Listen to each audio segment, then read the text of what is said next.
Hello students, Gyan Hive YouTube চেনেলৰ অন্য এটা ভিডিঅ তোমালোকক আন্তৰিক স্বাগতম জনাইছোঁ আৰু আজি এই ভিডিঅ'ত দশম শ্ৰেণীৰ ইংৰাজী পাঠ্যপুথিৰ দ্য হেক ড্ৰাইভাৰৰ যিসমূহ পাঠভিত্তিক প্ৰশ্ন আছে সেই প্ৰশ্নৰ উত্তৰসমূহ তোমালোকৰ লগত আলোচনা কৰিবলৈ লৈছোঁ। এক নম্বৰ প্ৰশ্নটো আছে Why is the lawyer sent to New Mullion? What does he first think about the place? উকিলজনক নিউ মুলিয়নলৈ কিয় পঠোৱা হয় আৰু ঠাইখনৰ বিষয়ে তেওঁ প্ৰথমে কি ভাবে তো ইয়াৰ উত্তৰটো হৈছে The lawyer was sent to New Mullion to serve summons on a man called Oliver Lutkins who was needed as a witness in a law case. আইনৰ গোচৰত সাক্ষী হিচাপে প্ৰয়োজন হোৱা অলিভাৰ লুটকিন্স নামৰ এজন ব্যক্তিক সমন দিবলৈ অধিবক্তাজন বা উকিলজনক নিউ মুলিয়নলৈ পঠোৱা হৈছিল। He had expected the place to be a beautiful and simple countryside. তেওঁ সেই ঠাইখন এখন ধুনীয়া আৰু সহজ সৰল গ্ৰাম্য অঞ্চল বুলি আশা কৰিছিল। 2 নম্বৰ প্ৰশ্নটো আছে Who befriends Lutkins? Who befriends him? Where does he take him? তেওঁৰ লগত কোনে বন্ধুত্ব কৰে আৰু তেওঁক কলৈ লৈ যায়?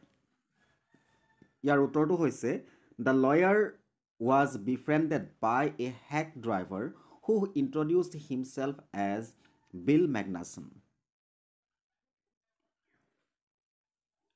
উকিলজনৰ লগত বা অধিবক্তাজনৰ লগত এজন হেক ড্ৰাইভাৰে নিজকে বিল মেগনাছন বুলি পৰিচয় দি বন্ধুত্ব কৰিছিল। He told him that he knew Lutkins and would help the lawyer in finding out him. তেওঁ কৈছিল যে তেওঁ লুটকিন্সক চিনি পাইছিল আৰু তেওঁক বিচাৰি উলিওৱাত উকিলজনক সহায় কৰিব। He took him to all the places where Lutkins was seen or was known to hang out. লুটকিন্সক দেখা পোৱা বা লুটকিন্সে আড্ডা দিয়া বুলি জনা সকলো ঠাইলৈ তেওঁক লৈ গৈছিল। He took the lawyer to Fritz's shop where Lutkins played a lot of poker, to Gustav's barber shop and then to Gray's barber shop, to the pool room and several other places before finally taking him to Oliver's mother's farm. তেওঁ উকিলজনক ফ্ৰিটছৰ দোকানলৈ লৈ গৈছিল য'ত লুটকিন্সে বহুত পোকাৰ খেলিছিল, গুস্তাফৰ নাপিতৰ দোকানলৈ আৰু তাৰ পাছত গ্ৰেৰ নাপিতৰ দোকানলৈ, পুল ৰুম আৰু আন কেইবাখনো ঠাইলৈ যোৱাৰ আগত অৱশেষত তেওঁ অলিভাৰৰ মাকৰ ফাৰ্মলৈ লৈ গৈছিল। However, Oliver Lutkins was not found. অৱশ্যে অলিভাৰ লুটকিন্সক বিচাৰি পোৱা নগ'ল। এবাৰ আহিছোঁ 3 number প্ৰশ্নলৈ What does he say about Lutkins? তেওঁ লুটকিন্সৰ বিষয়ে কি কয়? ইয়াৰ উত্তৰটো হৈছে Bill told the lawyer that Lutkins was a hard fellow to catch. বিলে উকিলজনক কৈছিল যে লুটকিন্সক ধৰিবলৈ বৰ কঠিন বা লুটকিন্সক ধৰিবলৈ কঠিন এজন মানুহ তেওঁক সহজে বিচাৰি পোৱা নাযায়। He was always up to something or the other. তেওঁ সদায় কিবা নহয় কিবা এটা ওপৰত নিৰ্ভৰশীল হৈ থাকে। He owed money to many people, including Bill, and had never paid anybody a cent. তেওঁ বহুতক ঋণ দিবলৈ আছে বিলকে ধৰি অৰ্থাৎ তেওঁ বিলকো ঋণ পৰিশোধ কৰিবলৈ আছে আৰু তেওঁ কেতিয়াও কাকো এটকাও দিয়া নাছিল। He also said that Oliver played a lot of poker and was good at deceiving people. আৰু লগতে তেওঁ কয় যে অলিভাৰে বহুত পকাৰ খেলে আৰু তেওঁ মানুহক প্ৰতাৰণা কৰাত ভাল। এবাৰ আছো next প্ৰশ্নলৈ What more does Bill say about Lutkins and his family? বিলে লুটকিন্স আৰু তেওঁৰ পৰিয়ালৰ বিষয়ে আৰু কি কয়? ইয়াৰ উত্তৰটো হৈছে Bill told the lawyer that he knew Lutkins' mother. বিলে উকিলক কৈছিল যে তেওঁ লুটকিন্সৰ মাকক চিনি পায়। He said that she was a terror. তেওঁ কৈছিল যে তেওঁ এগৰাকী আতংক। He narrated an incident when he took a trunk to her once and she almost took his skin off because he did not treat it like a box of eggs.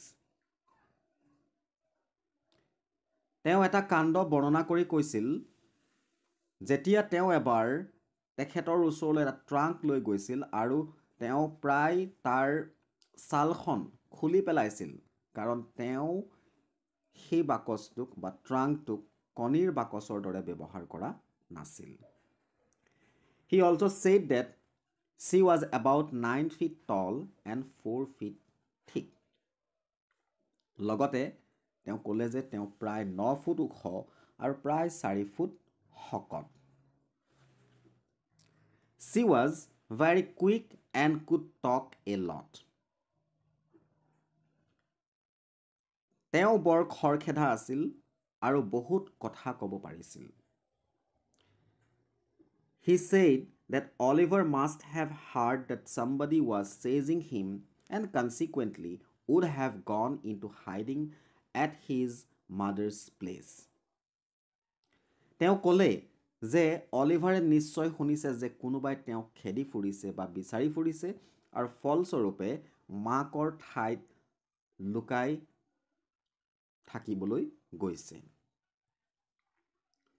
এবাৰ আছো next প্ৰশ্নলৈ। Does the narrator serve the summons that day? কথকে বা পাঠকে সেইদিনাখন সমন প্ৰদান কৰিব পাৰিলেনে? তো ইয়াৰ উত্তৰটো হৈছে No, the narrator did not serve the summons that day. নাই, সেইদিনাখন কথকে বা পাঠকে সমন দিব নোৱাৰিলে। Who is Lutkins? Lutkins কোন? The hack driver himself was Oliver Lutkins. Hack driverজন নিজেই আছিল Oliver Lutkins. এবাৰ আছো think about it আৰু যিখিনি প্ৰশ্ন আছে। 1 নম্বৰ প্ৰশ্নটো আছে When the lawyer reached New Million, did Bill know that he was looking for Lutkins? When do you think Bill came up with his plan for fooling the lawyer? উকিলজন যেতিয়া new মিলিয়নত উপস্থিত হ'ল তেতিয়া বিলে জানিছিল নে যে তেওঁ লুটকিন্সক বিচাৰিছে? বিলে কেতিয়া উকিলজনক বোকা পানী খোৱাৰ পৰিকল্পনা কৰিলে বা উকিলজনক কেতিয়া ঠগাৰ পৰিকল্পনা কৰিলে বুলি ভাবা? তো ইয়াৰ উত্তৰটো হ'ব Lutkins' act of taking the lawyer for a ride clearly indicates that he is a very cunning person. লুটকিন্সে উকিলজনক ৰাইডৰ বাবে নিয়াৰ কাৰ্যই স্পষ্টকৈ বুজায় যে তেওঁ এজন অতি ধূৰ্ত ব্যক্তি বা অতি বুদ্ধিয়ক ব্যক্তি। It is his natural behavior to not give his true identity to strangers. অচিনাকি মানুহক নিজৰ প্ৰকৃত পৰিচয় নিদিয়াটো তেওঁ স্বাভাৱিক আচৰণ। Moreover, being a cheat as he is, it seems his regular practice to dupe people who are newcomers. তদুপৰি তেওঁ যিদৰে আছে তেনেকৈ প্ৰতাৰক হোৱাটো যেন নতুনকৈ অহা মানুহক প্ৰতাৰণা কৰাটো তেওঁৰ নিয়মীয়া অভ্যাস। এবাৰ আছো 2 number প্ৰশ্নলৈ Lutkins openly takes the lawyer all over the village. How is it that no one lets out the secret? Can you find other such subtle ways in which Lutkins manipulates the truth? লুটকিন্সে মুকলিকৈ উকিলজনক গোটেই গাঁওখনলৈ লৈ যায় কেনেকৈ কোনেও গোপন কথাটো উলিয়াই নিদিয়ে। আপুনি এনে আন সূক্ষ্ম উপায় বিচাৰি পাবনে যিয়ে লুটকিন্সে ভ্ৰমণটোক হেঁচা মাৰি ধৰে তো ইয়াৰ উত্তৰটো হৈছে লুটকিন্স never allows the lawyer to the place where the imaginary Lutkins is supposed to be present at a given time. কোনো এটা নিৰ্দিষ্ট সময়ত বা কাল্পনিক কোনো এটা সময়ত কাল্পনিক যি লুটকিন্স তেওঁ উপস্থিত থকাৰ কথা ঠাইত উকিলক কেতিয়াও যাবলৈ নিদিয়ে The way he weaves stories about Lutkin's vagabond nature and the way he scares the lawyer about Lutkin's murder are great tools applied by Bill. লুটকিন্সৰ যি আৱাসী স্বভাৱৰ কাহিনী বোৱা ধৰণৰ লুটকিন্সৰ যি স্বভাৱ আছিল তেওঁ কেনেকুৱা আছিল তেওঁ কাহিনী ৰচিব পাৰিছিল আৰু তেওঁ প্ৰকৃতি তেনেকুৱা আছিল স্বভাৱেই তেনেকুৱা আছিল আৰু লুটকিন্সৰ মাকৰ বিষয়ে উকিলক ভয় খুৱাই বিলে প্ৰয়োগ কৰা এটা ডাঙৰ আহিলা আছিল নেক্সট কুৱেশ্যনটো আছে why do you think Lutkins neighbors were anxious to meet the lawyer. লুটকিন্সৰ ওচৰ চুবুৰীয়াই উকিলজনক লগ কৰিবলৈ কিয় ব্যাকুল আছিল বুলি তুমি বা আপুনি ভাবা তো ইয়াৰ উত্তৰটো হৈছে Lutkin's neighbors were not anxious to meet a person who could be easily duped. They wanted to enjoy the lawyer's predicament. লুটকিন্সৰ ওচৰ চুবুৰীয়াই সহজে প্ৰতাৰণা কৰিব পৰা ব্যক্তিক লগ পাবলৈ উদ্বিগ্ন নাছিল কিন্তু উকিলৰ যি দুৰ্দশা সেই দুৰ্দশা উপভোগ কৰিব তেওঁলোকে বিচাৰিছিল সেইকাৰণে তেওঁলোকে উকিলজনক লগ কৰিবলৈ উদ্বিগ্ন হৈ আছিল After his first day's experience with the hack driver, the lawyer thinks of returning to New Million to practice law. Do you think he would have reconsidered this idea after his second visit? Hack ড্ৰাইভাৰৰ সৈতে প্ৰথম দিনৰ অভিজ্ঞতাৰ পাছত উকিলজনে new মুলিয়নলৈ উভতি আহি আইন চৰ্চা কৰাৰ কথা ভাবে দ্বিতীয়বাৰৰ ভ্ৰমণৰ পিছত তেওঁ এই ধাৰণাটো পুনৰ বিবেচনা কৰিলহেঁতেন বুলি তুমি ভাবানে তো ইয়াৰ উত্তৰটো হ'ব After his first day's experience with the hack driver, the lawyer had considered returning to New Million to practice law. Hack ড্ৰাইভাৰৰ সৈতে প্ৰথম দিনৰ অভিজ্ঞতাৰ পাছত অধিবক্তাজনে বা উকিলজনে নিউ মুলিয়নলৈ উভতি আহি বা নতুন মুলিয়নলৈ উভতি আহি আইন চৰ্চা কৰাৰ কথা চিন্তা কৰিছিল However, he realized during his second visit that he had been literally taken for a ride by the hack driver. কিন্তু দ্বিতীয়বাৰ ভ্ৰমণৰ সময়ত তেওঁ উপলব্ধি কৰিলে যে তেওঁ আখৰিক অৰ্থত হেক ড্ৰাইভাৰে ৰাইড কৰিবলৈ লৈ গৈছে In this, Lutkins was helped by the town's people. আৰু ইয়াত বা এই ক্ষেত্ৰত লুটকিন্সক চহৰৰ মানুহে সহায় কৰিছিল After becoming the laughing stock of the town, it is most likely that the lawyer would have reconsidered his initial idea of working there.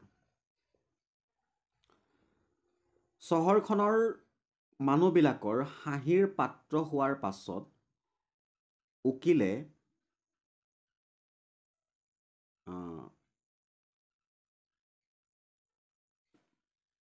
সেই তেওঁ প্ৰথমৰ যি তাত কাম কৰাৰ প্ৰাৰম্ভিক ধাৰণাটো আছিল তেওঁ পুনৰ বিবেচনা কৰিলেহেঁতেন Do you think the lawyer was gullible? How could he have avoided being taken for a ride? উকিলজন খোজা আছিল বুলি তুমি ভাবানে ৰাইডলৈ নিয়াৰ পৰা তেওঁ কেনেকৈ হাত সাৰিব পাৰিলেহেঁতেন The lawyer seems to be a simpleton and inexperienced person. উকিলজন এজন সহজ সৰল আৰু অনভিজ্ঞ ব্যক্তি He has to come to grips with the way the real world functions. বাস্তৱ জগতখনৰ কাম কাজৰ ধৰণৰ বিষয়ে তেওঁ এতিয়াও বুজিব পৰা নাই। He could have done this homework better before going to the village. গাঁওখনলৈ যোৱাৰ আগতে তেওঁ এই হোমৱৰ্কটো ভালকৈ কৰিব পাৰিলেহেঁতেন। He could have taken a photograph of Lutkin if available. উপলব্ধ হ'লে লুটকিনৰ ফটো এখন তেওঁ তুলিব পাৰিলেহেঁতেন। Before relying on Bill, he could have cross-checked with other people as well. বিলৰ ওপৰত নিৰ্ভৰ কৰাৰ আগতে তেওঁ আন মানুহৰ লগতো ক্ৰছ-চেক কৰিব পাৰিলেহেঁতেন। He could have avoided sending Bill alone to search Lutkin. আৰু তেওঁ বিলক অকলে লুটকিনক বিচাৰিবলৈ পঠুৱাই সি এৰাই চলিবও পাৰিলেহেঁতেন। তেওঁ যদি বিলক যদি লুটকিনছক বিচাৰিবলৈ নপঠাই অকলে গ'লহেঁতেন, তেনেকৈও সেই ৰাইডৰ পৰা তেওঁ পৰিত্ৰাণ পাব পাৰিলেন বা হাত সাৰিব পাৰিলেহেঁতেন। তো মৰমৰ ছাত্ৰ ছাত্ৰীসকল, এইটোৱে আছিল তোমালোকৰ পাঠটিৰ যি প্ৰশ্ন উত্তৰ। তো মই তোমালোকৰ লগত আলোচনা কৰিলোঁ। যদি ভিডিঅ'টো চাই ভাল লাগিছে এটা লাইক কৰিবা, শ্বেয়াৰ কৰি দিবা তোমালোকৰ ফ্ৰেণ্ডসকলৰ মাজত। আৰু যদি এই চেনেলটো প্ৰথমবাৰৰ কাৰণে ভিজিট কৰিছা তেনেহ'লে চেনেলটো ছাবস্ক্ৰাইব কৰি কাষতে থকা বেল আইকনটো প্ৰেছ কৰি অল কৰি ৰাখিবা। ধন্যবাদ।